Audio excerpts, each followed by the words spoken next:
Learning something new is a lifelong pursuit that everyone, including us mommies, should aspire to do.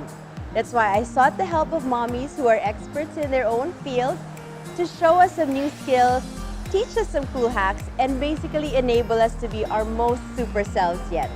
Welcome to Expert Moms. Today's episode of Expert Moms is all about tidying up. And helping me with this task is professional organizer and blogger Issa Reyes of Neat Obsessions. Come and join us as she shares some practical tips on how to achieve a well-organized home.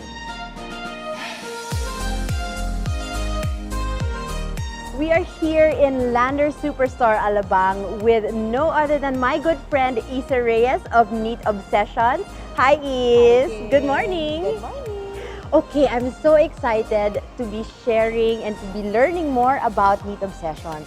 Tell us more about it. Basically, how it started out as a passion project. As I share things that I do at home, I was surprised that there are a lot of people, especially moms, who message me and ask me for tips and tell me that what I share are such great ideas they can also do at home.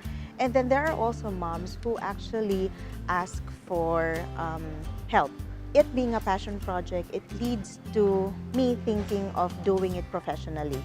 Ang galing is, because you mentioned passion. So you just, one day you just said, you know what, I'm just gonna do it. Bahala na kung may mag-follow, bahala na kung may magbasa, ganun. Parang more about Neat Obsession. So, what exactly do you offer your clients when you are called, Isa, can you please help me organize my home or my kitchen pantry? What exactly do you do for them? All right, just to give you a little idea of the differences in this kind of services, we have cleaners, we have interior designers. So I'm the one in between those two services, right? So the cleaners, they make sure that your place is dust-free. Right. Now, the interior designers make sure that everything matches, like with your style or how you want your home to look like. Right. And then I'm the one dealing with the details, like when you move in, how do you want your items to look like inside the cabinet?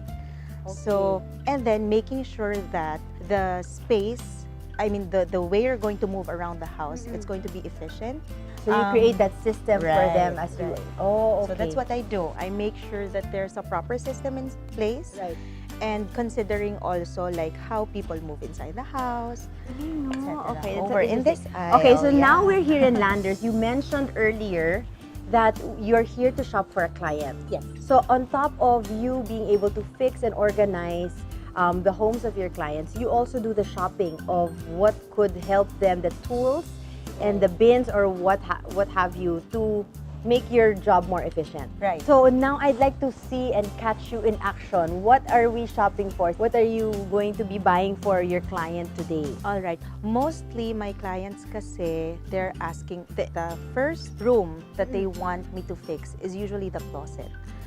Yeah. So one good thing is actually these hangers. Okay. So the velvet hangers, because it's very thin. And what's nice here also is 35 pieces na siya. yes, Yeah. and also it doesn't leave yung shoulder marks. Mm. So yun yung go-to ko. Okay. But thing is with velvet hangers, just make sure that talagang tuyo yung damit when you're going to hang it. Kasi chances are baka maglalin siya. So make sure that you have separate hangers for the laundry and also for your wardrobe. So everything that's from another good tip. everything the ginagamit niyo sa laundry, make sure that you don't bring it to your wardrobe because it's exposed to the sun and then minsan madumi. What else? What else do you normally go for? This one I like, the Glad storage box, because it has a handle. So this one is a good toy bin. Good. So that yes. they can bring it along anywhere they want to go. So these are good. Okay, what else do you normally shop for here in Landers? This one, I always grab this. Okay. So sometimes if I can't I can't use naman everything in one client, I charge na lang per piece. This one is really nice kasi it's multifunctional. This is what I'm telling you about you being creative, so that you can actually store your shoes here. Just make sure that you put absorbent gels para to absorb the moisture. And then you can also keep towels and then toys.